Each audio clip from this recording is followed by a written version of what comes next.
Halo teman-teman semuanya, ketemu lagi dengan Roy di sini dan di video kali ini kita akan bahas saham Delta Mas ya, Pura Delta Lestari, kode emitennya DEMAS.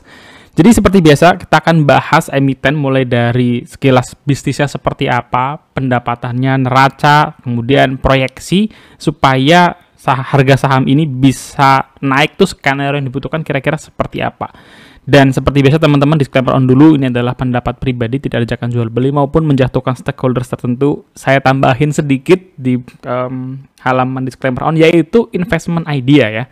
Idenya apa untuk video kali ini adalah perusahaan properti dengan combo segmen industrial plus hunian ya, dengan potensi capital gain dan dividen up to 50% ya. Jadi ini bukan sektor ofensif. Kemarin teman-teman kalau butuh referensi saham yang cukup ofensif ada ISSP. Dan kali ini adalah segmen yang defensif gitu ya. Ada temen di subscriber yang bilang, "Bang, bahas saham-saham yang punya dividen bagus." Nah, ini adalah salah satunya yang akan kita bahas ya, yaitu DEMAS. So, kita mulai dari kenalan dulu seperti biasa dengan bisnisnya. Ini adalah perusahaan ya di bagian Cikarang wilayah operasinya. Kalau kalian baca di material presentasinya nyebutnya di timur Jakarta, tapi bukan Jakarta Timur teman-teman. Cikarang tuh cukup jauh dari Jakarta ya buat teman-teman yang bukan tinggal di area Jakarta FYI. Dan Delta Mas ini lokasinya posisinya di Cikarang ya, diapit dengan banyak tol. Kalau untuk saat ini dia punya lahan saat ini 3.200 hektar, IPO di 2015. Jadi ini sebenarnya bukan perusahaan yang sudah lama melantai di bursa gitu ya, baru berarti sekitar 7-8 tahun. Ada 3 jenis land banknya ya, dibagi oleh mereka: industrial, komersial, dan residensial ya. Kurang lebih industrial yang ngomongin lahan-lahan untuk pabrik-pabrik, manufaktur, dan lain-lain. Komersial untuk apa? Untuk ruko, kantor, untuk mall, ya itu masuk di area komersial. Dan residensial tentunya untuk hunian gitu ya. Di bagian industrial ini adalah salah satu kawasan industri yang top di Jabodetabek ya, yaitu GIIC ya, Greenland International Industrial Center, di mana di dalamnya banyak sekali tenan-tenan besar yang sudah beroperasi di sana. Wilayah komersial ada katalis yang bagus, ada Aeon yang sedang mulai pembangunan dan akan rilis di awal 2024 ya. Aeon ini adalah salah satu mall yang cukup hits setiap kali bikin ya, di BSD, kemudian di Jakarta Timur ya, di JGC itu juga Aeonnya rame.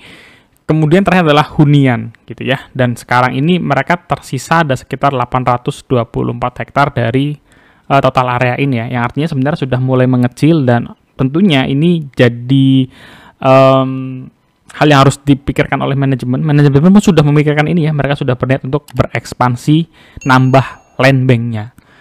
Ini adalah beberapa customer-nya mereka ya dengan petanya. Jadi kalau kita ngelihat di sini, area dari si GIIC dan Delta Mas itu memang super strategis ya. Kalau kita ngomongin segmen industrialnya. Kenapa? Karena diapit oleh banyak tol, dan sekarang sudah ada tol yang nyambung dari Cibitung sampai ke area-area pelabuhan ya. Kalau nggak salah Tanjung Priok ya. Itu benar-benar membantu mobilitas ya.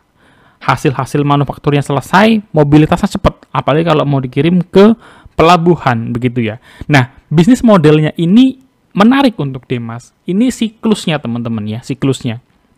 Jadi kita bisa melihat siklusnya seperti ini ya. Ada kebutuhan terhadap industrial, artinya investment dulu masuk. Mereka menyediakan tanah, investasinya masuk dari perusahaan-perusahaan itu, bikin pabrik di sana. Pabrik itu, kalau kita ngomongin level pabrik di Jabodetabek ya, kalau kita ngomongin misalkan Kalbe, Suzuki gitu ya, AHM, kemudian apalagi ini ada Aeon Mall, berapa sih karyawannya? Ribuan teman-teman ya. Jadi ini sudah ribuan, puluhan ribu bahkan karyawan yang bekerja di area ini gitu ya. Nah, apa yang terjadi kalau karyawan itu tinggalnya di Jakarta, kerjanya di Delta Mas? Capek di jalan. Dan apa yang mereka pikirkan kalau sudah begitu? Gimana caranya tinggal dekat dengan kantor ya? Ini adalah pemikiran yang sangat wajar. Dan apa yang terjadi? Mereka butuh tempat tinggal di sini ya, tempat tinggal. Dan ini yang coba disediakan oleh DEMAS. Dia menyediakan kawasan industrinya, dia menyediakan area tinggalnya. Kalau karyawan sudah tinggal di situ, atau mungkin orang lebih dulu mikir ya, mau tinggal di sana, infrastruktur penunjangnya ada nggak? Rumah sakit, tempat belanja, tempat hiburan, dan lain-lain. Nah, itu juga siklus selanjutnya, yaitu mereka menyediakan area komersial. Artinya, dari pagi sampai malam sampai weekend, mereka menyediakan aktivitasnya di situ, di satu kota ini, kota mandiri. Kerjanya di sini, weekend liburan di sini, tinggalnya di sini. Nah, inilah yang dibentuk oleh Demas gitu ya. Jadi, strategis untuk posisi industri buat saya itu adalah company mode ya, karena kawasan yang diapit oleh banyak tol itu punya keuntungan lebih di mata investor yang akan membangun pabriknya di sana. Yang kedua, mereka punya land bank meskipun nggak sisa banyak, tapi 5 tahunan masih bisa, dan mereka juga sudah ancang-ancang untuk nambah lahan lagi gitu ya. Ini tenan-tenan besarnya mereka ya, yang ada di GIEC. Ini juga portofolio mereka untuk pembangunan di area komersial, ada rumah sakit, sudah ada EK dan mitra keluarga, hiburan tentu saja sudah lama ya mereka di sana. Kemudian ada juga portofolio untuk area-area hunian gitu ya. Dan kalau ngomongin area hunian, ya memang hunian sifatnya rumah, land house ini yang paling favorit ya sampai saat ini untuk masyarakat kita. Ya mungkin boleh bergeser ke apartemen, tapi yang nyari rumah biasanya lebih banyak. Itu bagian sekilas usahanya teman-teman. Sekarang kita pindah ke bagian kinerja ya. Bagaimana kinerja Demas ya? Demas di semester 1 tahun 2023. Revenue-nya 969 miliar, net income-nya 601 miliar. Yang sudah kelihatan di sini adalah bahwa perusahaan ini marginnya gede banget. Dengan revenue 900 miliar, dia bisa dapat net income laba bersihnya di 600 miliar ya. Ini kurang lebih di 60%. Sebenarnya kalau kita bandingkan dengan tahun 2022, revenue-nya turun minus 9%. Demikian juga dengan net income-nya ya. Jadi kalau kita lihat di 2023 ini yang menjadi lag-nya kinerja Demas itu adalah di kuartal 1. Jadi kuartal 1-nya Demas itu kemarin kurang bagus karena anjlok 50%. Kenapa saya bilang anjlok? Karena turunnya sampai 50%. Tapi 2023 di kuartal 2-nya itu sudah mulai bangkit lagi dan mencapai level yang cukup bagus. Akhirnya meskipun di kuartal 1-nya tertinggal cukup jauh, sekarang minusnya jadi 9%. Kalau kuartal 3 dan 4-nya bagus lagi, bukan tidak mungkin Demas tahun 2023 secara kinerja dan labanya bisa lebih tinggi daripada 2022. Dari sisi segmen operasi yang menjadi catatan adalah segmen besarnya mereka yaitu industrial ini turun segmen industrial. Seperti biasa emiten yang bermain yang punya segmen besar di sektor X-nya itu harus bisa dijaga. Kenapa? Karena penurunan dikit aja efeknya biasanya besar. Apalagi seperti Demas ini, di mana tahun lalu 80%-nya adalah industrial. Jadi ini sebisa mungkin harus dijaga. Ya, meskipun ada kompensasi dari sisi segmen hunian yang naik signifikan sekali teman-teman, dari 2% sampai 18%, naik 16%. Nah, ini bisa jadi sinyal yang bagus bahwa area Delta Mas itu di samping pabriknya makin ramai, orang-orang mau mulai berinvestasi, beli rumah di sana. Ya, ini akan mendorong siklus bisnis modelnya Demas benar-benar terpenuhi di sana. Orang yang tinggal di sana, kerja di sana, beraktivitas sosial hiburan di satu tempat ya, di satu kawasan itu. Nah, ini yang menjadi sinyal yang cukup bagus meskipun kenaikan ini belum bisa mengcover penurunan dari dua segmen lainnya yaitu industrial dan komersial. Di sisi neraca kalau kita melihat Demas ini perusahaan dengan aset 7 triliun ya. 7 triliun. Bagusnya adalah 1,4 triliunnya bentuknya adalah kas. Bentuknya adalah kas. Tidak heran mereka gemar membagi dividen buat para investornya karena kasnya selalu terjaga di level yang cukup baik dalam beberapa tahun terakhir. Sisanya apa? Persediaan aset lancar 2,8 triliun dan aset tidak lancar 1,7 triliun. Totalnya asetnya persediaan 4,5 triliun. Lebih menarik lagi karena perusahaan ini tidak ada utang bank ya, tidak ada utang jeleknya nggak ada. Jadi investornya bisa tidur nyenyak karena perusahaan ini tidak punya utang yang menghambat labanya mereka. Kalau tahun depan tiba-tiba mereka punya kinerja bagus, nggak perlu tuh bayar utang, bayar bunga bank. Total ekuitasnya juga konsisten bertumbuh dan sekarang di level 6,3 triliun. Jadi bagian neraca Demas bisa dikatakan cukup solid gitu ya. Sekarang kita lanjut ke profitabilitas. Tadi di depan kita sudah lihat ya, perusahaan dengan revenue 900 miliaran mendapatkan net income 600 miliaran. Artinya apa? Artinya net profit marginnya tinggi sekali ya, 60-an %. Dan ROE-nya dalam 5 tahun terakhir itu bergerak ya fluktuatif, tapi sekarang di level 20%-an. Dan cukup konsisten sejak tahun 2019.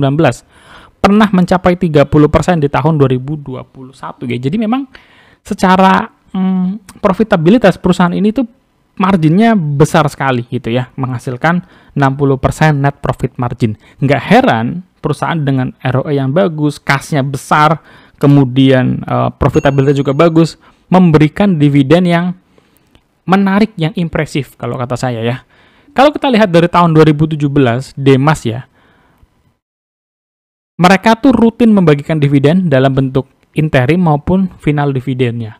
Nah, rata-ratanya kita bisa ngelihat ya around 10-15% ya. Jadi dengan dividen 10-15% itu sudah dividen yang sangat bagus untuk perusahaan yang bukan siklikal. Ya, kalau batu bara ngasih 40% yield, 30% itu wajar. Wajar karena memang tahun itu lagi berjaya-berjayanya. Tapi kalau untuk saham yang bukan siklikal, ini catatan yang impresif menurut saya ya. Record daripada dividennya DMAS. Bahkan saat pandemi, teman-teman, bayangin kalau kita punya saham Demas, nabung saham Demas, pandemi misalnya ya, ekonomi mungkin lagi nggak terlalu bagus, dikasih dividen. Dan di tahun 2021 itu dividennya juga lumayan ya, lumayan. Di tahun 2021 totalnya ya, final dan interim untuk tahun depannya itu dapat 20%. Jadi ini impresif sekali ya, record daripada dividennya DMAS. Nah, dividennya DMAS itu kan gede-gede terus, tapi kita tahu tadi bahwa ada masalah land bank yang bukan masalah ya, ada catatan bahwa land bank DMAS itu mulai makin mengecil. Ya, artinya manajemen perlu akuisisi lahan baru. Nah, manajemen sebenarnya sudah ancang-ancang ya, mereka tuh sudah incer lahan kurang lebih 350 hektar dengan harga 700 miliar. Apakah ini akan mengganggu dividen Demas ke depan gitu ya? Menurut saya mengganggu, tapi nggak akan sampai menimbulkan kayak dividennya stop atau nggak ada dividen. Kenapa? Karena angka ini masih bisa dibayar dengan total kas yang sekarang ya, 1,4 triliun. Jadi ekspansinya Demas ke depan itu tidak ada masalah. Masih setengahnya dari saldo kas sekarang. Itu juga belum ditambah dengan marketing sales yang akan terus bertambah di tahun 2023. Nah, gimana nih Demas dengan harga sekarang? Demas 2 tahun ya, setahun terakhir ini tuh di area-area sini teman-teman. Tahun lalu kita sebenarnya udah pernah bahas Demas di harga 150-an dan sekarang 175, artinya baru naik sekitar 10%, kesannya nggak kemana-mana. Tapi kalau kita lihat secara valuasi memang masih under value ya untuk Demas ini. Kalau kita hitung dengan Graham Price number di 266, artinya ya masih ada margin of safety sekitar 50% lagi. Kalau kita ngelihat dari sisi EV to EBITDA itu sekitar 7 ya, 7, sekian, jadi dia masih di bawah 10. Jadi dari beberapa rumus yang biasa kita gunakan gitu, saya gunakan, Demas ini masih under value untuk saat ini ya, dengan harga 175.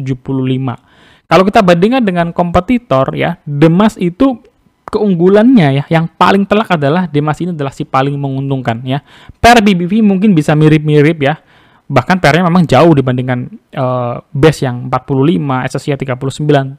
Demas ini rendah 7, sekian. Tapi kalau yang paling langsung saya nangkep, ya wah ini Demas ini keunggulan di sini, yaitu adalah profit marginnya dia. Dia mampu mendapatkan net profit margin sampai 60% gitu ya. 4 kali lipatnya base, bahkan SSI sedang minus untuk kuartal terakhirnya. Jadi Demas ini kalau ngomongin profitability dia yang paling menguntungkan gitu ya. Nah, apalagi katalisnya untuk Demas kalau kita misalkan mau masuk di saham defensif ini? Mereka masih bisa mengundang tenan-tenan baru yang mana tidak mudah di tengah banyak sekali persaingan kawasan industri, dan teman-teman juga kalau yang sering mondar-mandir kawasan industri ataupun di tol menuju Cikampek itu banyak sekali iklan-iklan kawasan industri di daerah Jawa Tengah. Tapi faktanya Demas masih bisa mendapatkan tenan baru, contohnya adalah PepsiCo ya, yang ini merupakan salah satu tenan besar pastinya, dengan akan menyerap banyak tenaga kerja di sana. Mutar lagi siklusnya, tenaga kerjanya datang, rumahnya bisa laku, area komersialnya ramai. Jadi ini bisnis model yang menarik sekali ya untuk Demas ini. Lalu mereka juga akan kedatangan The Ion ya, Ion di awal 2024. Nah, jadi ini katalis-katalis yang positif gitu ya. Dengan kedatangan tenan-tenan baru besar dan mall yang dari beberapa case berhasil mengundang traffic ke area tersebut. Yang paling menarik tentu saja adalah dorongan adanya area-area komersial tadi ya. Areanya Aeon yang mulai beroperasi di 2024. Segmen hunian ini akan ke-trigger karena komersialnya makin ramai. Orang makin senang tinggal di dekat-dekat mall gitu ya. Contohnya adalah case Aeon BSD. Itu tadi di area belakang itu nggak terlalu ramai. Sekarang sudah ramai bahkan sampai ke jarak-jarak yang agak jauh. Nah, yang menarik adalah di Aeon situ ada potensi ya 40 hektar area. Ini masih sangat kasar teman-teman, tapi ini ya kita jadikan sebagai skenario aja gitu ya, asumsi, tapi ini masih sangat kasar.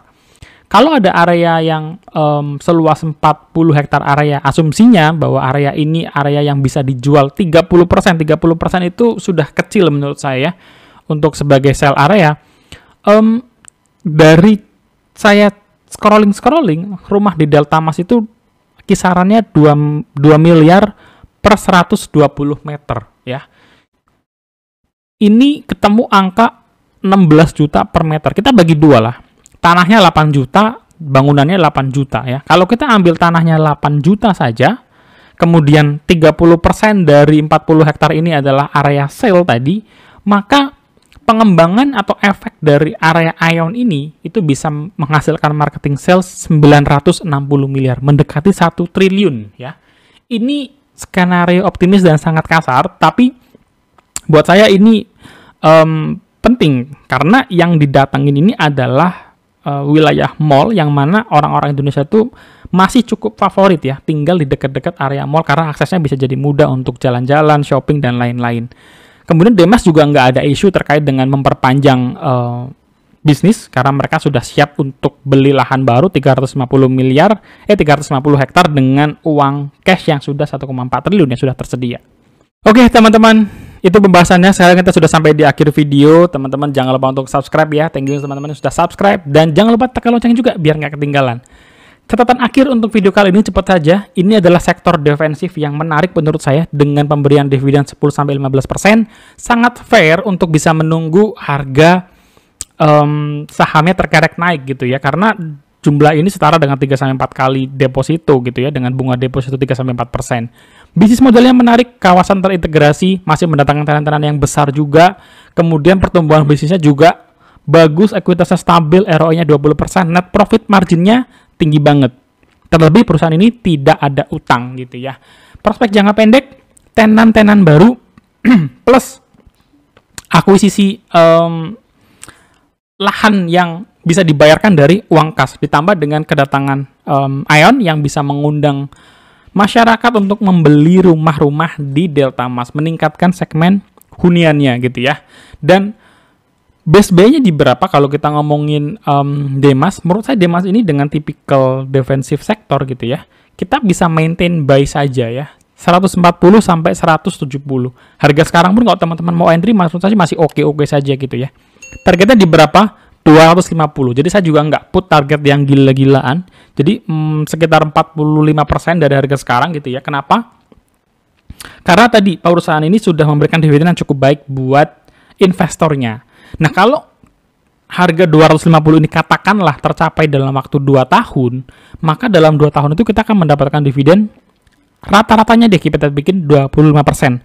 Capital gain-nya tadi ya 45%. Jadi totalnya 70% dalam 2 tahun. Artinya setahun mendapatkan 35%. Menurut saya ya best deal untuk segmen yang defensif, sektor yang defensif, yang pandemi pun masih bisa kasih dividen 2 tahun 70% atau 30% dalam setahun. So, itu aja teman-teman kesimpulan catatan akhir untuk video kali ini mengenai saham Demas. Buat teman-teman gimana, apakah tertarik atau ada pendapat lain atau mungkin ada kompetitornya Demas yang mungkin lebih menarik buat teman-teman, tulis di kolom komentar, kita bisa diskusi bareng. Sampai ketemu guys di next video. Jangan lupa subscribe, share, like, dan see you in the next video. God bless you. Bye-bye.